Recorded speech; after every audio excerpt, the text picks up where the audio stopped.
आतड्यांना सूज आली तर काय होईल?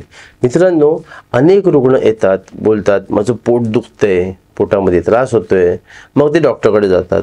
डॉक्टरकडे गेल्याच्या नंतर एंडोस्कोपी केली जाते. एंडोस्कोपी केल्यावरती कळतं की आतड्यांना सूज आहे. मॉडर्न सायन्समध्ये सूज येण्याचा जो प्रकार असतो ना, त्याला इन्फ्लेमेशन म्हणतात. ज्या वेळेला एखाद्या शरीराच्या भागाच्या ठिकाणी जास्त प्रमाणामध्ये सेल ॲक्युम्युलेट होतात, डिफेन्सिव्ह सिस्टीम जी आपल्या शरीराची असते ती जमा होते आणि त्या भागाला हील करायला सुरुवात करते. तर अशा वेळेला त्या ठिकाणी अनेक वेगवेगळ्या क्रिया होत असतात आणि त्यावेळेला त्या ठिकाणी सूज येते.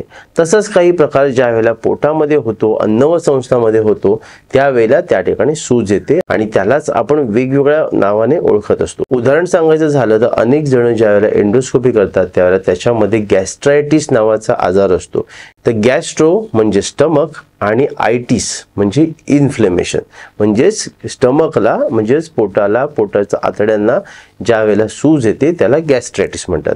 त्याचबरोबर ज्या वेळेला ही सूज ज्या ज्या ठिकाणी असते त्याला त्याचं नाव दिलं जातं. जसं की कॉमनली ही सूज जठराचा जो अँट्रम नावाचा भाग असतो त्या ठिकाणी आढळून येते आणि म्हणून त्याला अँट्रल गॅस्ट्रायटिस सुद्धा म्हटलं जातं.